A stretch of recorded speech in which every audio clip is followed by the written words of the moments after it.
Back up, please. Make a hole. Make a hole. Thank you. We're coming on the sidewalk. Thank you. Right here. All right. Thank you. We can't see. The cameras can't see. Cameras can't see. Down in front. Cameras can't see. So myself, Omar of Minnesota's 5th District, along with Angie Craig, the Congresswoman for Minnesota's 2nd District, and Kelly Morrison, the Congresswoman for Minnesota's 3rd District, made an attempt to enter Whibley Center here in Minneapolis. We were initially invited in to do our congressional oversight and to exercise our Article 1 duties. When we made it in, it was with the authorization of someone who's been here for a really long time, who understood that we had a congressional duty to enter the building and to see the facility. Shortly after we were let in, 2 officials came in and said that they received a message that we were no longer allowed to be in the building and that they were rescinding our invitation to come in and declining any further access to the building. When we initially entered, I'll briefly describe what we saw. We were taken in to the monitoring center. We were able to see where people were brought in. We were informed that there are 2 planes that are taking off today, taking detainees out of this center into other detention centers outside, within the United States. We did ask if those were deportation flights. We were told no. When we entered the detention center, we were able to observe about 20 people that were being detained there briefly. We also were told that there were showers we weren't able to see. We asked if there were hygiene products provided. They told us people are not held long enough to need those, which is insane because we've heard from people who have been detained here before. And so I will let my colleagues also share their observation, but I will end with this. What happened today is a blatant attempt to obstruct members of Congress from doing their oversight duties. When we appropriate funds as members of Congress, we are expected by the public to do oversight because the public requires their money be used with transparency and accountability. And what happened today is ICE agents deciding that we were no longer allowed to fulfill our constitutional duties. I will turn it over to Congresswoman Angie Craig of Minnesota's 2nd Congressional District.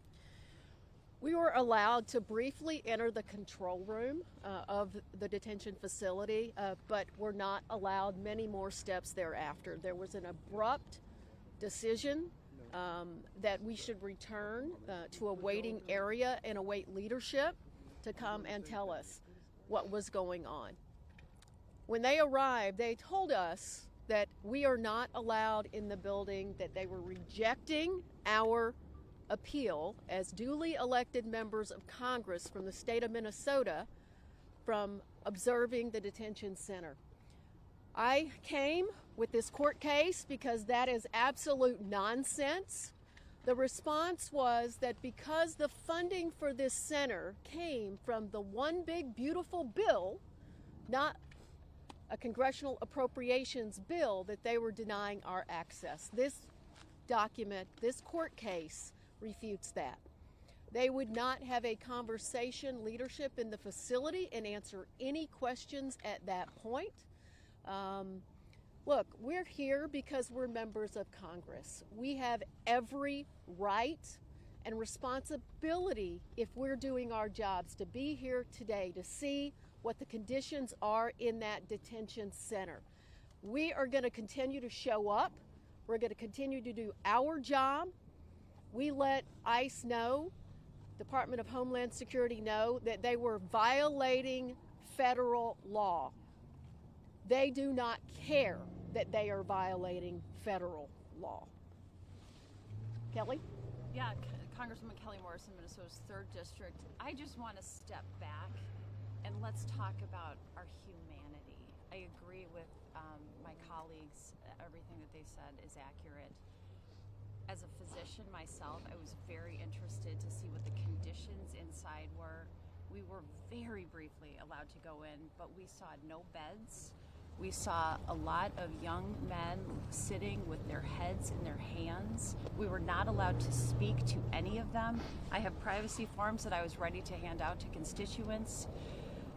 We are better than this. This is not what our great American project should be about. You want to take a couple? Dad, we'll take one or two Do you questions. have any sense of who decided to let you in the first place and then who decided to tell you to leave? Like, can you detail that at all?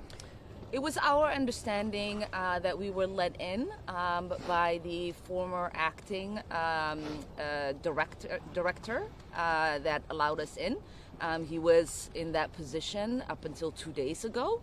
We did make a phone call before we came here to give him a heads up that we were coming, did facilitate our entry into the building, and then 10 minutes or so later, as we were making our way into the actual detention center where people were being detained, we were told that we had to come back out because his higher ups had made a phone call to him saying that we are no longer allowed to be in the building and that an explanation would be provided to us once we got upstairs. And when we got upstairs, the explanation that we got was, yes, the law is on your side, but we don't care and we are not going to allow you to fulfill your oversight duties. Yeah, Given their sorry. explanation was that the reason that we could not provide oversight today is because the funding came from the One Big Beautiful Bill Act, which makes no sense. And per Congresswoman Craig's point, with the recent reaffirmation with the court case in December, they're breaking the law. Given the context of why you're here today, what should people at home who are horrified by what they saw this week take away from your visit, take away from what you just saw inside there about how ICE is operating? Well, this is just one more example of this administration and Kristi Noem violating the law. This is an out-of-control Trump's ICE. And what people at home should take is that they should call their Republican members of Congress. We need Minnesota Republicans, we need Republicans across this country to stand up to their own party. This is beyond the pale. This administration continues to use Minnesota as a political stunt. And earlier this week, it got a woman killed as they are detaining individuals across Minnesota and across this country. It is our job as members of Congress to make sure that those folks detained are treated with humanity, because we are the damn United States of America, and we don't treat people the way that this administration is treating people in our country. We are better than this. This is not a partisan statement. We are better than this, America. Congresswoman And Omar. I think the other thing that people should know is that this is a blatant disregard of the law. Yeah. We are seeing ICE pick up people, not allowing them to have access to their attorneys, to their family members, not allowing access to information that their family members could provide. We've also seen them being denied the ability to contact their members of Congress so that we can liaison and get the proper information that is needed and give comfort to their families of their whereabouts. This hasn't happened before. This is a brand new policy. And when people are disappeared in the darkness, American democracy dies. Congresswoman. And it is really important for every single person in this country to understand that they are not only disappearing people who have committed crimes, who are in this country undocumented. They are disappearing U.S. citizens. They are disappearing people who have proper documentation, sometimes telling them that their documentations are wrong, keeping them for days upon days. We've also seen people be deported who have proper documentation yet to be returned to this country. That's right. This should not be allowed in a country that roots in itself in freedom and liberty. There is no freedom when you are being detained and your government is being turned against you. This should be appalling to everyone. The Somali community has been especially targeted by ICE right now. How can you protect them at this point? What can a local government do to protect those constituents who are we are under all threat? working across the clock. How? To make sure that people have the resources that they need, that they get to know your rights training, that we expedite documentation for them to carry around so they feel protected. We are also exploring different kind of policies and laws that we have on the books, whether it's on a local municipal level or whether it is on a state level. This is an all hands on deck process, and in Minnesota we know how to protect one another, and I have been incredibly proud the way our neighbors have shown up for one another. It's been beautiful to see, and that kind of resistance is why ICE agents seem so angry and agitated, because they have never experienced the kind of love that we experience here in Minnesota. And we know that they are going to disappear one day, but we will be here caring for one another and carrying out policy with love here in Minnesota. Thank you all. Thank you all. Thank you all. Thank you. Careful, guys. There's cords. Careful. Sorry, you're all tangled up. Careful. Investigation that could be to charges. Well, sadly, I have no confidence at all. And regardless, the American people and Minnesotans don't have confidence in it. And even if it is an investigation that is objective, we're not going to believe it here, right? So we need to have our local authorities, our local officials, investigators involved in this process. Look, you know, what we tried to tell ICE officials this morning is that they're making Minnesota less safe. In the way that they are policing our streets. They do not have any experience in urban policing, and it is incredibly dangerous what's happening in the state right now. What can you say about the mayor's comment that the Minneapolis police are outgunned and outmanned by ICE? Some people are really concerned by that statement. What does it mean for the city and the state? Well, the idea that there are around 600 officers, peace officers in Minneapolis, and we're looking at something like 3,000 ICE officers around the state of Minnesota. And remember, this isn't just happening in Minneapolis. Many of my communities are seeing an increased ICE presence in the 2nd District as well. The community is scared, and you know, it's just not who we are as Minnesotans. These agents do not know how to police, and you know, ICE officials, they don't know how to obey the law in any way or fashion. This morning proved that they will not allow us do our duties as members of Congress. What do you say to people who want to be out there to protest or demonstrate, but who are now understandably scared of, you know, what will it take for a federal agent to turn on me, or could I end up in the same situation, right? I mean, what do you tell your constituents who are used to being able to exercise that right to protest, but now just don't know how to, or what the reaction will be when they get there? Well, it's a concern that they should have, but all of us have, I think, a responsibility to continue to show up for our neighbors, the constitutional observers that are out there. But, you know, let's do this in the right way. Let's do it in the Minnesota way. You know, let's not bring or give them what they want. What they wanted this morning, I believe, from 3 members of Congress is to behave badly. We're not going to give that to them. We were here respectfully asking them to give us our rights, and that is to inspect an ICE detention facility. That is absolutely allowed under the law. I brought the court case to show them. They refused to look at it, and they were very clear that we were being denied access after, you know, we'd already walked in.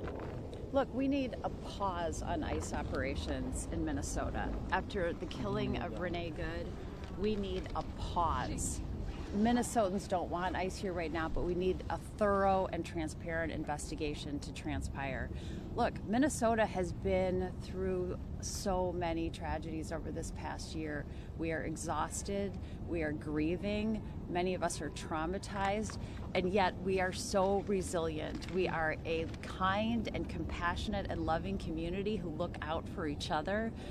People should be able to protest. They should be able to exercise their First Amendment rights. And I encourage people to continue to do so peacefully. Do not take the bait. All of this extra ICE presence, and as demonstrated by my exchange with them in there this morning, where I asked for transparency to help bring down the temperature, to help Minnesotans have more transparency. They are not interested in bringing down the temperature, and so we cannot take the bait, Minnesota. We have to remain peaceful, and let's take care of each other out there. Would you support activating the National Guard? I know they're on standby. I hope it doesn't come to that. I hope it doesn't have to happen, but I think the governor and the mayor of Minneapolis have done a good job of being at the ready. We continue to encourage Minnesotans to remain peaceful in all circumstances, and let's look out for each other. Let's keep each other safe. And at the end of the day, we're going to hold this lawless administration accountable. I've called for the impeachment of Kristi Noem. What's happening on our streets by these agents, they should be wearing body cameras. They should be nowhere near our schools, our daycares, our churches, our religious institutions. We've introduced legislation that would prevent them from doing so. And while we try to rein in this lawless administration, I implore folks who live in Republican congressional districts to please reach out to your Republican members of Congress. Call them, ask them to please stand up for the Constitution, for Minnesota. I was just with one of my cities yesterday and one of the police chiefs, and the chiefs across the state had been on a call together to talk through just how they can respond to this increased ICE presence in our communities and help keep our citizens safe. ICE and the surge we're seeing is not making Minnesota more safe, and Republicans and Democrats alike should all be working together to make our community safe. And that's what I'm asking of my Republican colleagues. Can you tell us about the conversation with Whip Tom Emmer in Washington a couple days ago? Well, I don't know if it was much of a conversation. I got out 3 words, and it was something to the effect of this stunt that the administration pulled, and he went to 60 immediately and told me to take a walk. Well, the last thing I'm going to do is take a walk, because the people of Minnesota, they want me to be as outraged as they are, and I am. And so Tom Emmer is the 3rd top-ranking Republican in the entire Congress. He has a direct line to Donald Trump. He could do something about this, and essentially that's what I told him, maybe perhaps in a little more colorful language. 1,000 more agents set to come potentially. What's the end game? How does this end? Well, sadly, I think the end game is Donald Trump and this administration. They want to put more pressure on Minnesotans. They want to terrorize Minnesotans. You just heard Donald Trump this week talking about his 3 elections in Minnesota. This is not partisan. We want to keep our communities safe. This is not the way to do it. I've called him and the administration out for their tactics, but look, it feels very much like political retribution is the bottom line. Last night, the Secretary of Agriculture halted over $120 million in payments from USDA to Minnesota institutions. How is it making Minnesota better, or our country better, when we stop grants to the University of Minnesota on ag-related issues? Now you're just hurting our farmers all over again. It's as if they are obsessed with Minnesota and its political retribution. And candidly, Donald Trump, he lost in 2016, he lost in 2020 here, he lost again in 2024 here, and he just can't seem to get over it. If their goal isn't to make Minnesota safe, why are we even that is an argument for removing ICE? I'm sorry, I got distracted here. You said just a moment ago that their goal is clearly political retribution. They're not trying to make Minnesota safe. Right.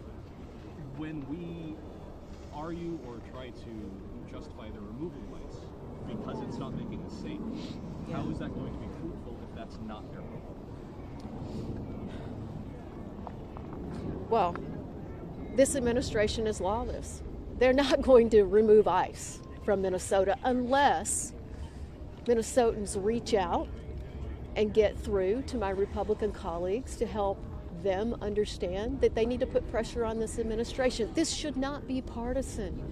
If you have a rogue agency that is inciting more violence in our community than protecting us, then my Republican colleagues should step up and speak out. And I'm encouraging all Minnesotans, especially those who live in Republican districts, to please speak out. I'm sorry, I'm going to have to go though. Thank you. Thank you.